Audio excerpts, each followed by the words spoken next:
बता दिया गया था। और अब से नहीं, सिर्फ फरवरी से 31 से नहीं, अगर आप पिछले साल देखेंगे, पिछले साल के उस मोड़ पे मैंने ये बताया था जब हर शेयर मार्केट एवरीथिंग टॉप के ऊपर था। मैंने कहा था नहीं, ऐसा नहीं होगा। इसमें कोई सरकार की नाकामी की मैं बात नहीं कर रहा हूं, मैं आपको वो बता रहा हूं जो परमेश्वर मुझे दिखाता है आप लोगों के लिए कि आने वाला समय किस तरह का होगा।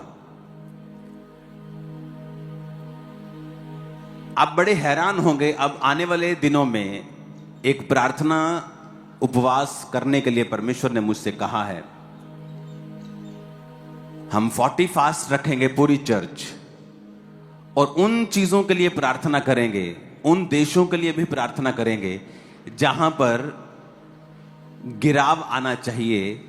जो लोग मसीह के खिलाफ हैं उन्हें उन जगहों से परमेश्वर हटाए। उन 40 फास्टिंग में और भी ऐसी चीजें हम प्रार्थना करेंगे। नॉर्थ कोरिया के लिए प्रार्थना करेंगे, और जो रिजल्ट फ्यूचर में परमेश्वर हमें देगा, आप शॉक्ड हो जाएंगे जो होने वाला है अभी आने वाले दिनों में। अभी गैर भाषा में प्रार्थना करते वक्त भी परमेश्वर का आत्मा यही बात कह रहा था कि चर्च अपने अधिकारों को पहचाने और वो प्रार्थना करना सीखे। क्योंकि मोस्टली चर्च में अगर हम देखें क्या वचन प्रचार हम करते हैं कि हमें परमेश्वर से किस तरह से मांगना है, हमें परमेश्वर से किस तरह से लेना है, मांगो तो दिया जाएगा। ये एक फर्स्ट टर्म के बच्चों के एग्जाम की तरह है। फर्स्ट टर्म जैसे नर्सरी, वो LKG UKG के बच्चों को हम सिखाते हैं। ये वो वचन नहीं है कि परमेश्वर आपको जो सिद्ध करने के लिए देता है। अगर आप इन बातों को समझ रहे हैं तो आपको समझ आएगा कि हमें मार्च महीने में तैयार रहना है। हालेलुया। मार्च महीने में बड़ी मीटिंग्स होंगी। उन मीटिंग्स में हम एक स्पेशल सीट भी अनाउंस मैं करूंगा उस बड़ी मीटिंग के लिए, क्योंकि चर्च ने पार्किंग की 3.5 एकड़ जगह ली है बिल्कुल सामने। अब पार्किंग की प्रॉब्लम सॉल्व हो गई। बिल्कुल सामने जैसे आप एंटर किया करेंगे, रोड की दूसरी तरफ आपको 3.5 एकड़ का पार्किंग प्लॉट मिलेगा। सारी वहां पर लगाएंगे, कोई प्रॉब्लम नहीं होगी।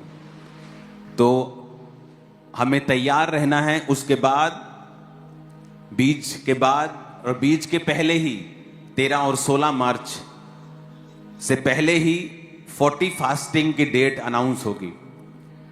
40 दिन के रोजे हम चर्च में आकर प्रेयर में रहेंगे। आप लोग भी प्रेयर में रहेंगे। प्रेयर पॉइंट्स मैं यहां पर नहीं बताऊंगा, वो जब आप जो लोग वहां पे होंगे उन्हीं के साथ मिलकर उन प्रार्थना पॉइंट्स के साथ हम प्रार्थना करेंगे। मैं आपको बता रहा हूं कुछ ऐसा हो रहा है जो किसी ने सोचा नहीं। पॉलिटिकली मैं आपको बता रहा हूं पूरी दुनिया में परमेश्वर कुछ बड़े डिसीजंस के साथ दुनिया में अपने आप को शो करेगा कि एंड पावर उसी की है और ताकत भी उसी की है। और उसी ने नबूकदनेस्सर को गद्दी पे बिठाया था और उसी ने उसको उतार दिया था। क्योंकि जब नबूकदनेस्सर, बाइबल कहती है, फूल उठा और कहा कि मैंने अपने ही ताकत और अपने इन्हीं हाथों की ताकत से पूरे साम्राज्य को बनाया है, तो परमेश्वर ने उसे गिराने का फैसला कर लिया। और बाइबल कहती है 7 काल यानी 3.5 साल उस पर बीते, उसके नाखून और बाल बढ़ गए और उसने बैलों के साथ घास चरी और वो पागलों के समान जीवन बिताया। और जब टाइम बीत गया और उसने आसमान की ओर जब निगाह उठाई और कहा, परमेश्वर तू ही है जो राज्य को देने वाला और तू ही लेने वाला है, तो परमेश्वर ने उसके राज्य को फिर से रिस्टोर किया, फिर से उसे वापिस किया।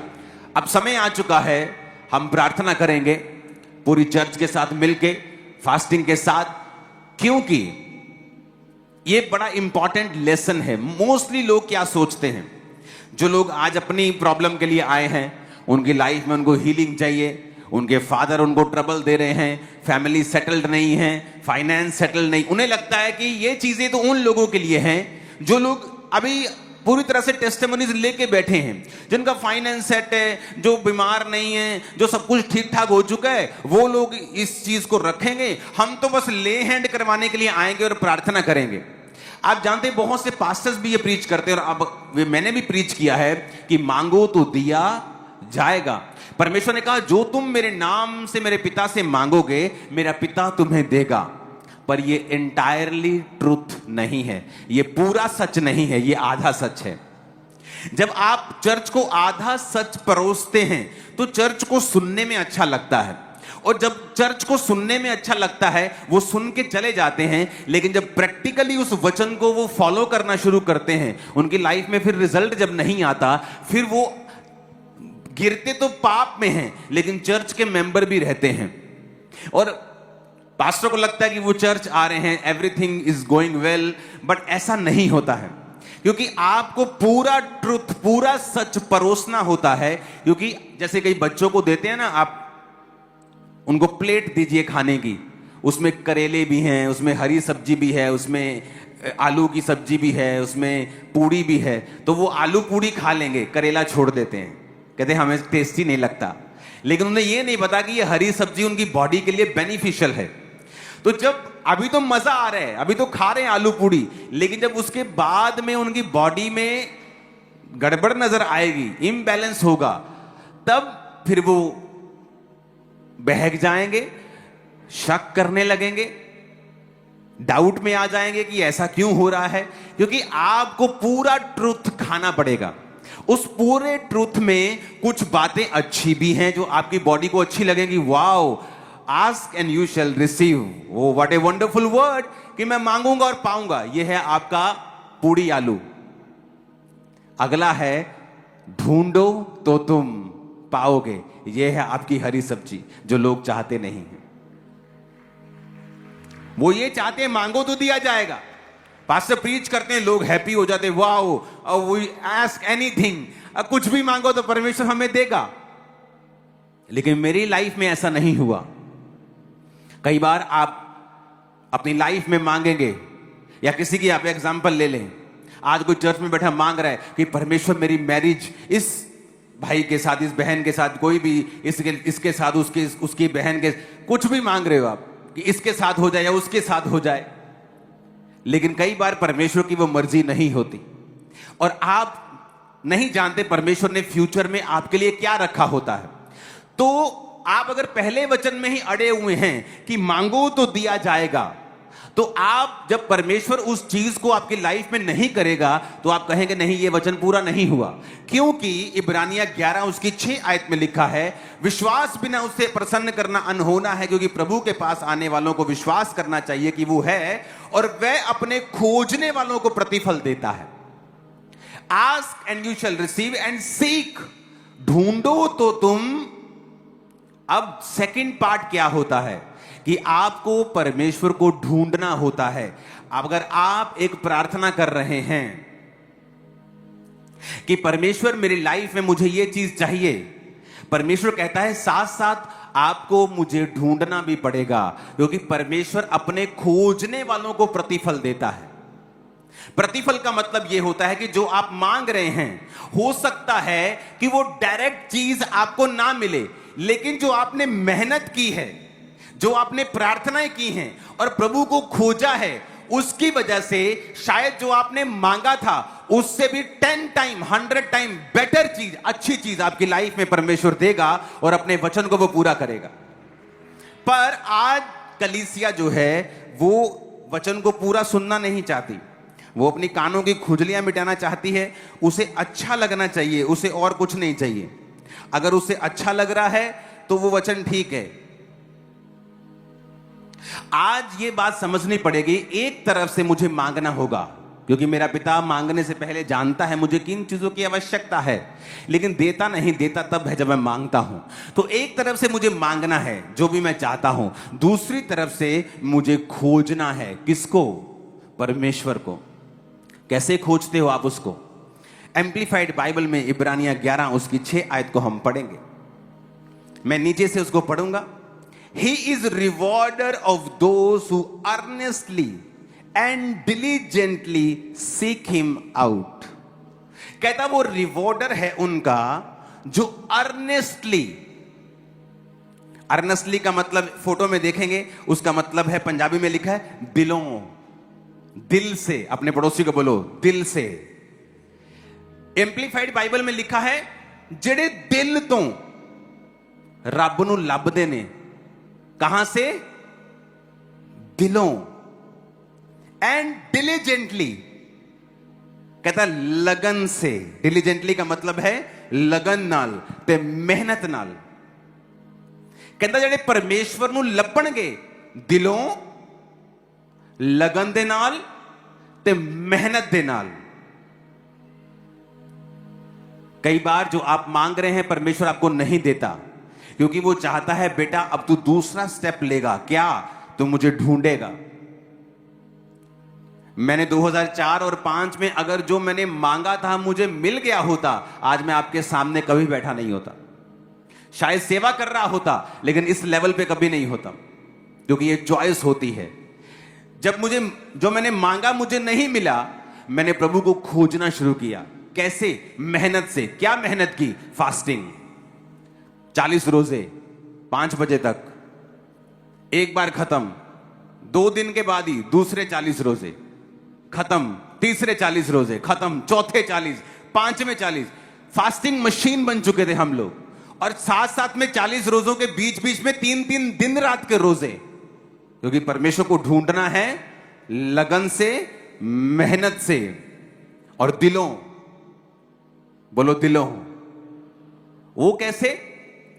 मैं जा रहा हूं गाड़ी में, अपनी गाड़ी में जा रहा हूं और गाने बज रहे हैं फिल्म के, और मैं सोच रहा हूं कि क्या परमेश्वर चाहता है कि मैं ये सुनूं? हर बॉलीवुड का गाना शैतानी नहीं है, मैं आपको बता रहा हूं। वर्ड्स पे डिपेंड करता है कि वो कैसा है। कई बॉलीवुड के मशहूर सॉन्ग्स हैं जो क्रिश्चियनिटी में जीसस के लिए लिखे गए हैं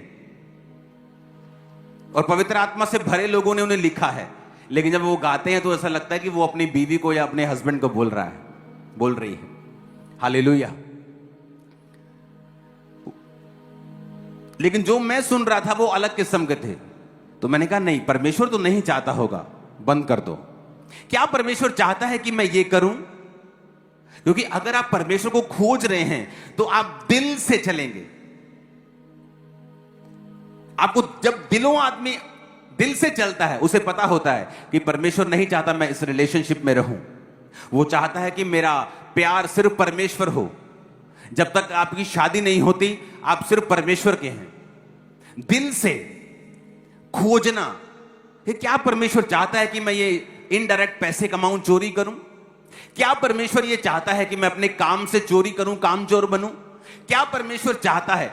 दिल से उसे खोजना, डिलीजेंटली, मेहनत से, अर्नेस्टली, दिल से, लगन के साथ उसे जब हम खोजना शुरू करते हैं तो परमेश्वर हमारी राहों को बदलता है और वो हमें लेके जाता है दिन प्रतिदिन आगे, और फिर हमें वो देता है जो उसने हमारे लिए बेस्ट रखा होता है।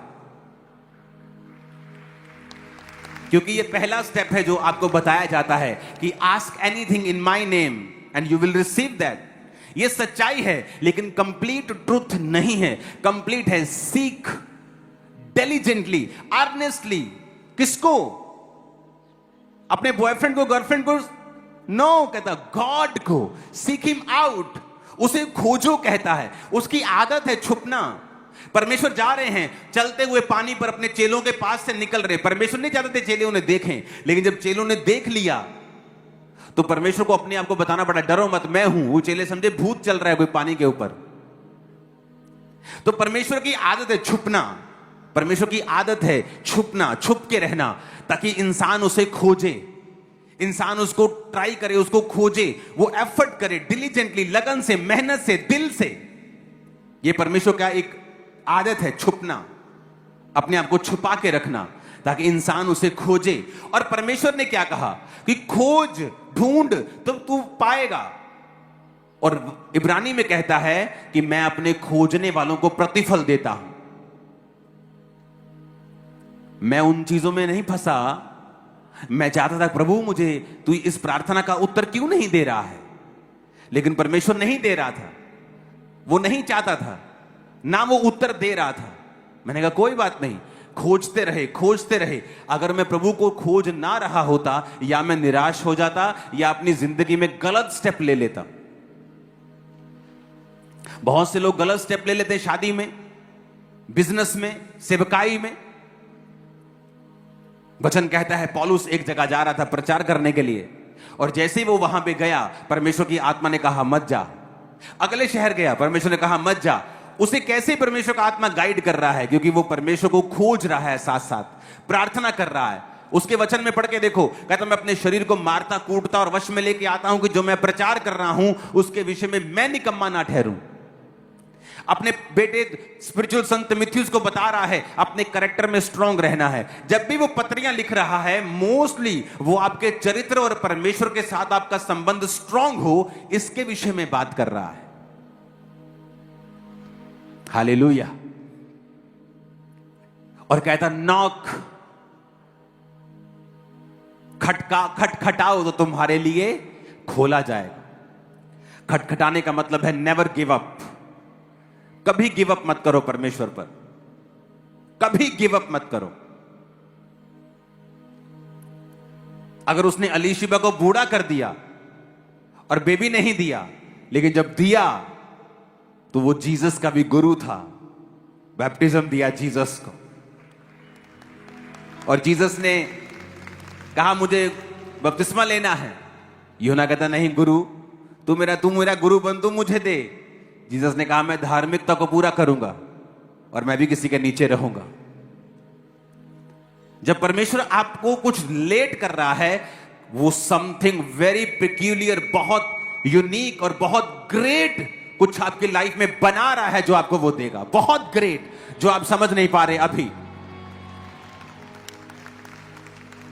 मांगो, ढूंढो और खटखटाओ। आप मांगो अपनी हीलिंग को। अगर वो नहीं हो रही तो इसका मतलब परमेश्वर एक्सपेक्ट करता है कि आप उसे ढूंढें, क्योंकि अगर वो हर बार आपको मांगने पे देता जाएगा, आप कभी अपने जीवन की कमियों की ओर ध्यान नहीं देंगे। आप कभी नहीं देखेंगे कि क्या कमी, कहां कमी है, क्या मैं करूं। क्योंकि जब मैं मांगने पे मिलता नहीं था तो परमेश्वर ने मेरी कमियां दिखाई। तेरी मेहनत कम है, तेरी फास्टिंग कम है, तेरी प्रेयर कम है। फिर मैं उस दिशा की ओर चल पड़ा जहां मुझे लगन से, मेहनत से परमेश्वर को खोजना था। अपनी लाइफ को भी साथ साथ परमेश्वर के साथ चलाना था। हर वो चीज को कट करना था जो परमेश्वर की ओर से नहीं है। हालेलुया। तो ये एक जर्नी है, क्योंकि जब आप मांगते हैं और आपको मिलता नहीं है, तब आपको ये खोजना होगा कि मुझे प्रभु के करीब कैसे जाना है और मुझे अपने जीवन की कमियों को कैसे ठीक करना है कि मैं आगे बढ़ सकूं। नहीं तो फिर लाइफ में कंफ्यूजन रहेगी। आप मांगेंगे, मिलेगा नहीं, और आप बीच में स्टक हो जाएंगे। आप बीच में अड़ जाएंगे आप, क्योंकि अब आपको ये नहीं पता कि मैं मांग रहा हूं पर मुझे मिल नहीं रहा। अब मैं ना आगे जा पा रहा हूं ना पीछे जा पा रहा हूं। अब मैं करूं क्या? क्योंकि आपको सेकंड स्टेप आपको फॉलो करना पड़ेगा। ढूंढो तो तुम पाओगे, क्योंकि परमेश्वर अपने खोजने वालों को प्रतिफल देता है। कि जो तुमने मांगा होगा, जितनी प्रार्थनाएं की होंगी, जितनी फास्टिंग की होगी, जितनी डिलीजेंटली, अर्नेस्टली, दिल से, लगन से, मेहनत से जीसस को खोजा होगा, कहता मैं सारी चीजों का प्रतिफल इकट्ठा करूंगा और तेरी गोद में डाल दूंगा और तू बेस्ट होगा। ओ आमीन, ऊंचे वाला चाहिए। Hallelujah, hallelujah. आप तैयार हैं क्या? मैंने कहा आप तैयार हैं क्या? सिर्फ मांगने के लिए कि उसको खोजने के लिए भी?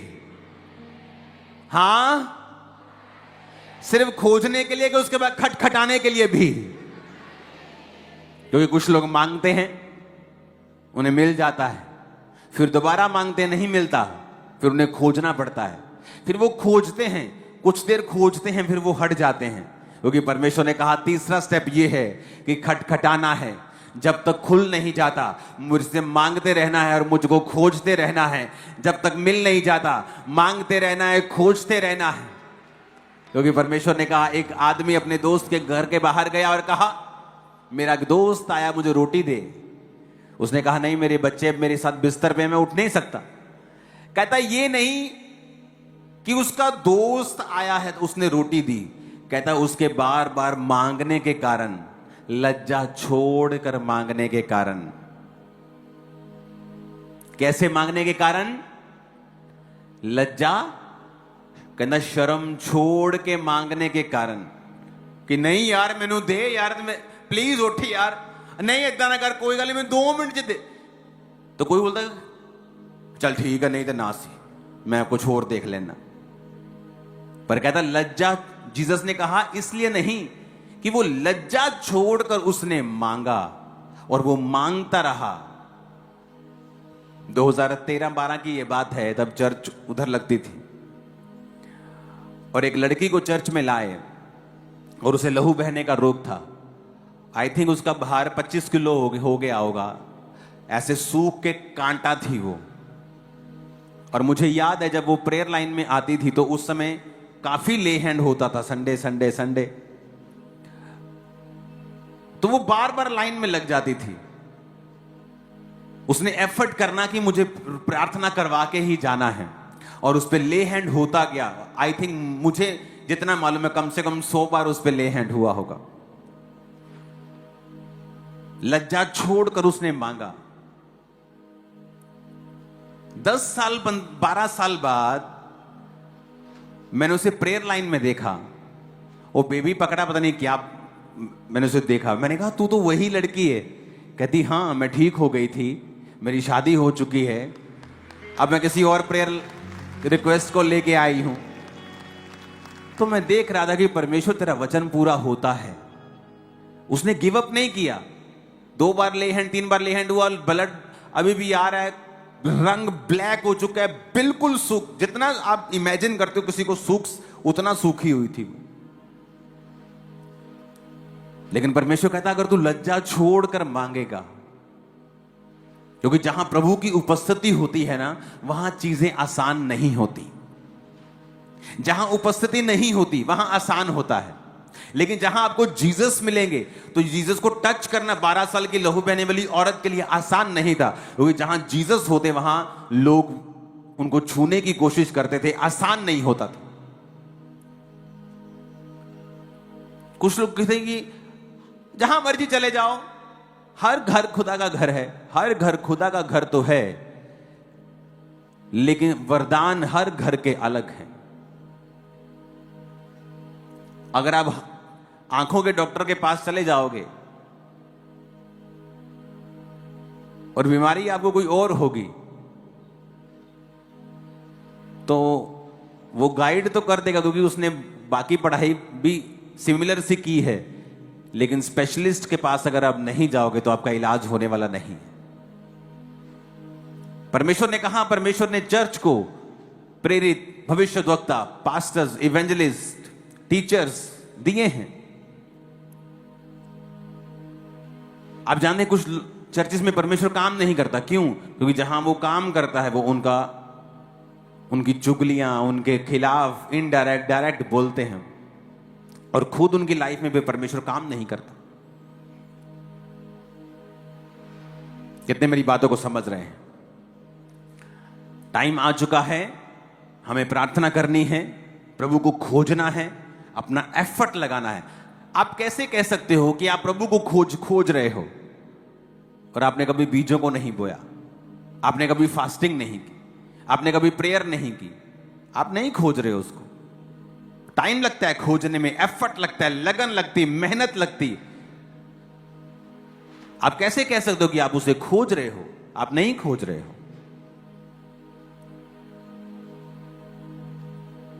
आई थिंक ये पहला बारिश का सीजन है जब चर्च अंदर है, टेंट नहीं है। हालेलुया, आराम से बैठे हैं, कोई टेंशन नहीं। हालेलुया। बनाने को कब कट कुछ डाल देते, लेकिन जब कुछ बड़ा करना होता है तो टाइम लगता है। अब ये टेंट, ये शेड इतना बड़ा है और इधर को और इधर को और इधर को फैल रहा है, यहां लाखों लोग बैठ सकते हैं संडे। तो जब बड़ा करना होता है आपको परमेश्वर एक अलग तरीके से लेके जाता है, वो आपको अलग रीति के साथ गाइड करता है। तब लोगों को मुश्किल लगती है, लेकिन इसलिए मैं कहता हूं अगुओं पर भरोसा रखना सीखो, क्योंकि जिस जगह फिर आप पहुंचोगे वो बेस्ट होगा। आमीन। इन 40 रोजों में हम प्रार्थना करेंगे इकोनॉमी के लिए भी, और मेरा बिलीव है ये ऊपर आएगी, हमारा देश ब्लेस होगा और बढ़ेगा। क्योंकि आप नहीं जानते, मैं आपको फिर कह रहा हूं, आपको शायद ये समझ नहीं है, आप नहीं जानते आपकी प्रेयर में कितनी पावर है। आप नहीं जानते, अभी नहीं जानते आप। हालेलुया। लेकिन आपको जल्दी मालूम हो जाएगा। अपने हाथों को उठाओ, अपने पड़ोसी को पहले बात करो, बोलो मांगना है। अच्छी तरह से पड़ोसी जगा दो जरा, बोलो मांगना है और प्रभु को ढूंढना है, और लगातार ढूंढना है, खटखटाना है। तू मांगेगा, ढूंढेगा, लगातार खटखटाएगा तो परमेश्वर तुझे प्रतिफल देगा, तेरी प्रार्थना का उत्तर आएगा। आमीन, आमीन। आप तैयार हैं खुदा को ढूंढने के लिए? अपने हाथों को उठाओ, थैंक यू जीसस बोलो। ले हैंड की कुर्सी लेके आओ। आज ये इंस्ट्रक्शंस है आपके लिए। ऑयल अपने हाथों पे लेना है, अपने पैरों को मसा करना है और प्रभु को वचन इकरार करते हुए कहना है कि आज से मेरे पांव, मेरे कदम अभिषिक्त होंगे, मेरे स्टेप्स तू ठहराएगा और मेरी अगुवाई करेगा। हाथों को उठाओ, ऑयल लेके आओ ऑफिस से, ले हैंड टीम को दे दो।